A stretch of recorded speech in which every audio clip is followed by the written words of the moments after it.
இப்போ என்ன பண்ண நான் இதை வந்து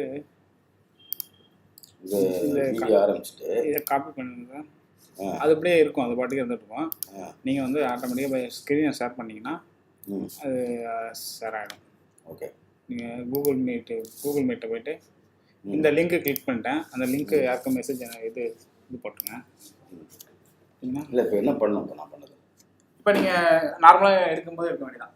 அப்போ நான் அதை ஸ்டார்ட் பண்ணிவிட்டு ஸ்க்ரீன் ஷேர் பண்ணிவிட்டு பண்ண வேண்டியதானே? அது ஓடிட்டு இருக்கும். அந்த லிங்க்கை இங்கே கொடுத்துருங்க. இங்கே கொடுக்கணும் பசங்களுக்கு. ஓகே, சரி யூடியூப் காப்பி பண்ணிட்டேன். ஓகே, காப்பி பண்ணி இங்கே போட்டுங்களா? அவ்வளோதான்.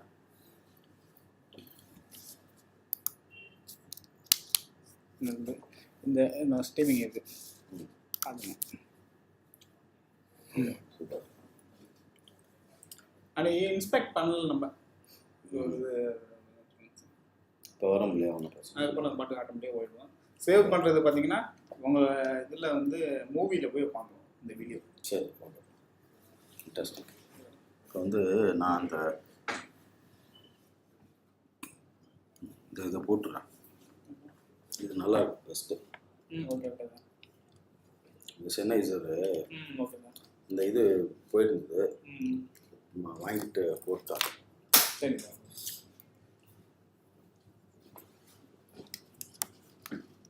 ஆனால் விலை ஜாஸ்தி. இது 3000 ரூபா. அது கிட்டத்தட்ட 2750 ரூபா ஏதோ.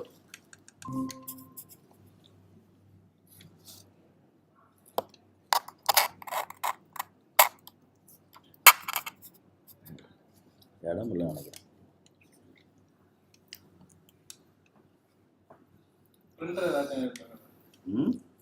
பிரிண்டர் இங்கே இருக்குது. இதுதான் பிரிண்டர் தானே?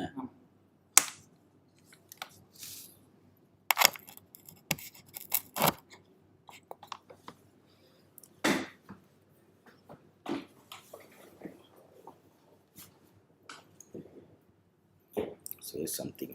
Okay. அந்த இது பண்ண வீடியோ ஆன் பண்ணுங்க. டைம் ஆச்சுப்பா.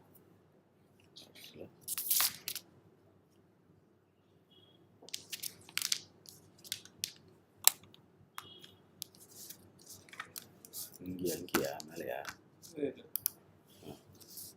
வீடியோ ஆன் இதையா ஆன் பண்ணிட்டு இப்போ செக் பண்ணிக்கலாம். யூடியூப் வரலாம். ஓகே, சரி. அந்த இது ஓகே. யூடியூப் செக் பண்ணி யூடியூப் போய்ட்டா வருதுல 2 நிமிஷம் 3 நிமிஷம் வருது. இதான் சார். பசங்கலாம் வராங்க. லைவ் கிளிக் பண்ணுமா? வந்துட்டீங்க. Very good, super. மீடியம் கரெக்டாக பார்த்தீங்கன்னா உங்களுக்கு அது லைவ் கிளிக் பண்ண இதானா ஆஃப் ஆகிடுமா? இல்லை அதை ஆட்டோமேட்டிக்காக நீங்கள் க்ளோஸ் பண்ணும்போது நார்மலாக க்ளோஸ் பண்ணிடலாம் சார். ஓகே, சரி. என் ஸ்ட்ரீம் இருக்குது. என் ஸ்ட்ரீம் கொடுத்தீங்கன்னா ஸ்ட்ரீம் எல்லாம் எண்ட் ஆகிடும். ஓகே. இப்போ இங்கே போயிட்டு பண்ணுறதை பண்ண வேண்டியதான் இல்லையா? நீங்கள் நார்மலாக கூகுள் மீட்டில் பண்ணுறது ஷேர் பண்ணுறது எல்லாமே ஷேர் பண்ணிங்கன்னா அதில் போய் உட்காந்துக்கலாமே. சரி, ஓகே. அந்த யூடியூப் இதுதான் அனுப்பலாம் நினைக்கிறேன். இன்னும் அனுப்பலையா?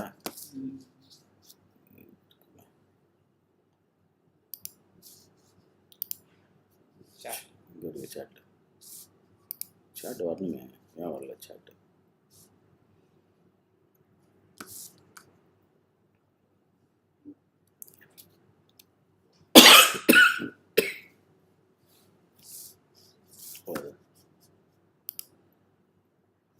இங்கே வருது. ஓகே,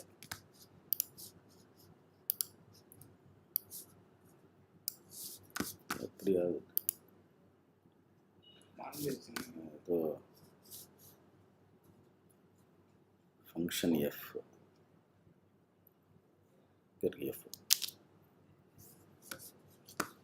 ஏன் அப்படி வருது?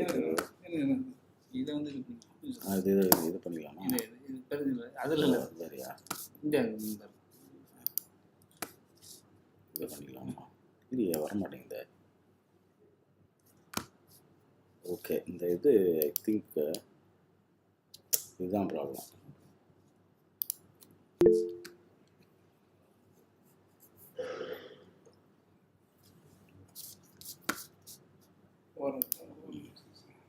ஒரு நிமிஷம் எனக்கு நான் இதுலேருந்து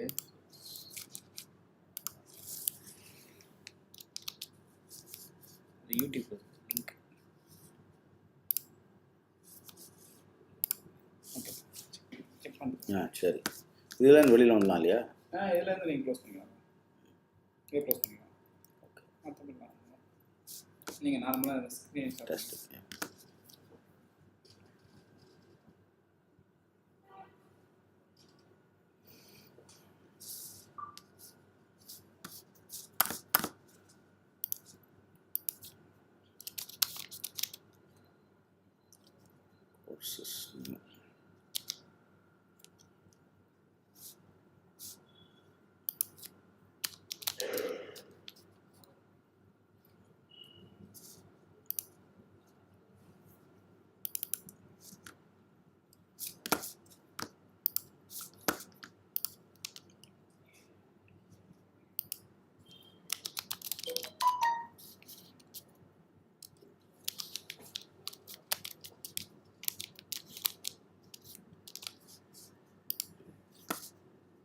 நேற்று இதில் எல்லாம் இதாகிடுச்சு.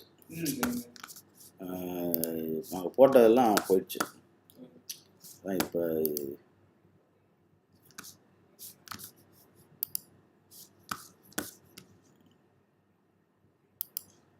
ப்ரைவேட்டில் நான் பார்க்க முடியாது. நான் பார்க்க முடியாதுல்ல. கரெக்ட். இதில் உள்ளவங்க மட்டும் தான் பார்க்க முடியும். வரமாட்டேன். பப்ளிக்கில் போடாதா? ப்ரைவேட்டில் வீடியோ ஸ்ட்ரீமிங் பப்ளிக்கில் போட அது வரமாட்டேங்குது.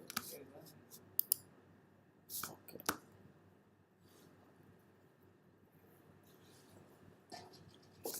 வரணுமே அது.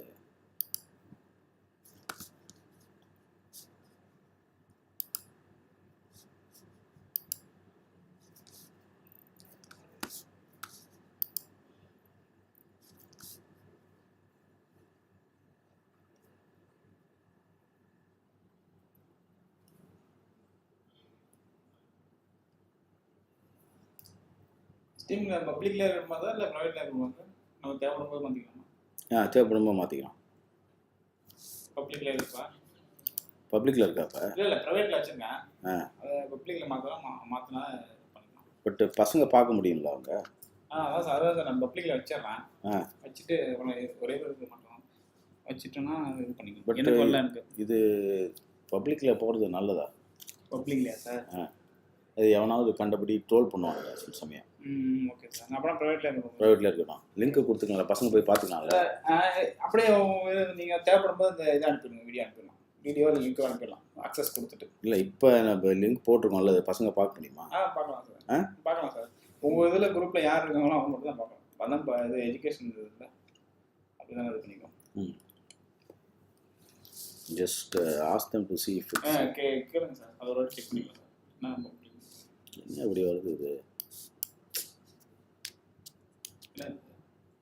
இங்கே இருக்கா? So welcome folks, we have put up some the YouTube link also for people who are not able to join us in the thing. Can you check whether it is working for you guys?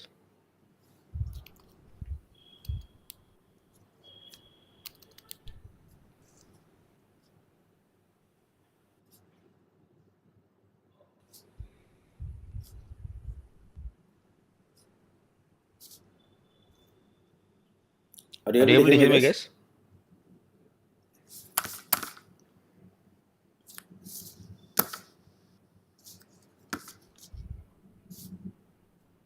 Hello? Yes, sir, you're audible. Okay. Can you check the YouTube link is working? I put it up in the chat. Yes, sir, just a minute. Okay, please.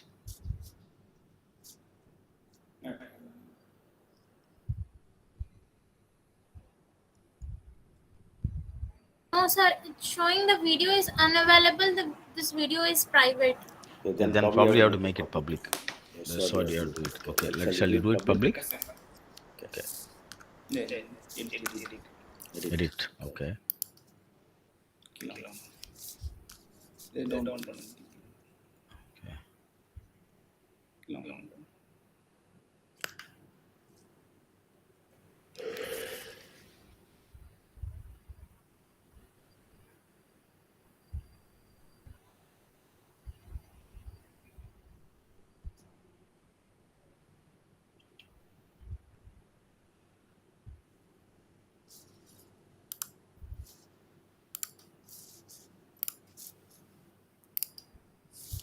Now can you try, madam?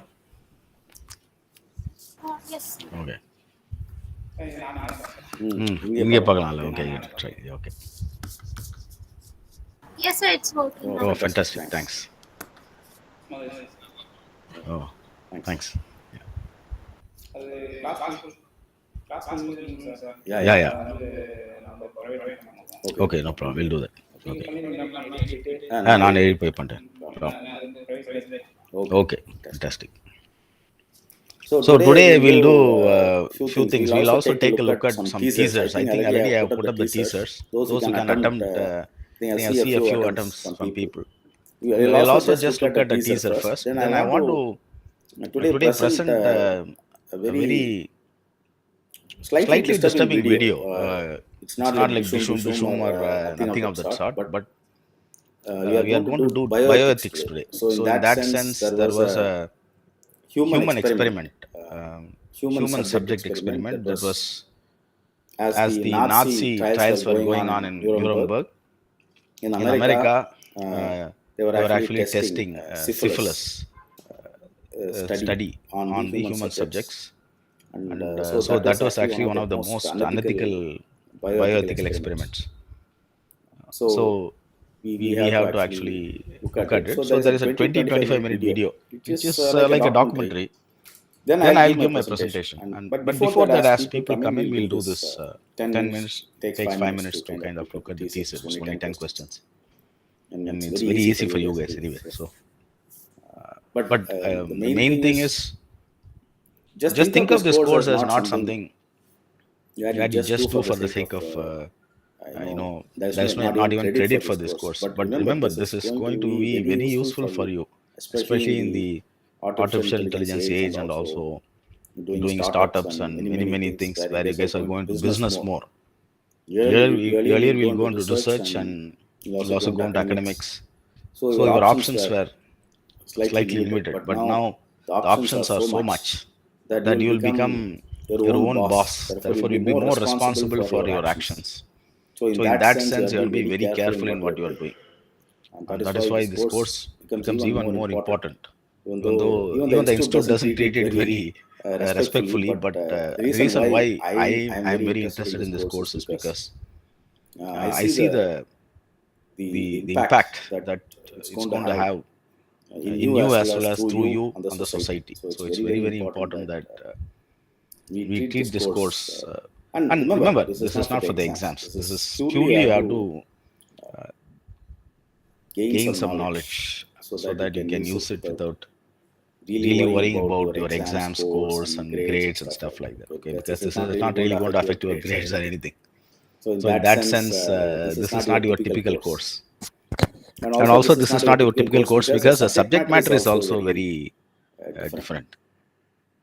So that is why I am very interested. Actually, I wanted to even have a smaller class, like 50 people, 60 people, have a course, entire course on professional ethics.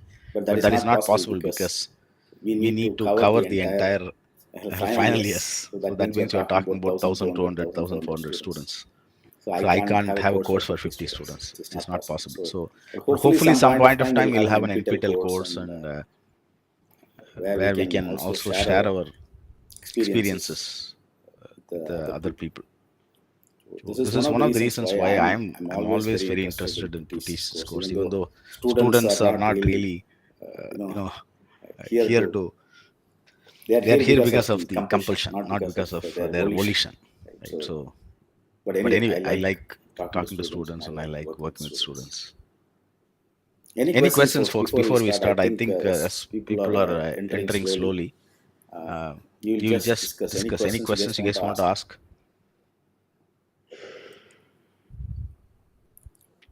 So somebody was mentioning that it's not receiving emails or something. So basically, it's only through Moodle. So if you are, must be in the Moodle, right? So I've tried to add as much as possible. Yes, sir. That's me, sir. Can you add my name, roll number in the course, sir? I haven't added in Moodle, sir. Can you? Okay, you're not in the Moodle. Yes, sir. But did you send an email to me? Because every day when somebody is sending me email, I'm adding. Some of them I might have missed actually. I have sent you email, sir.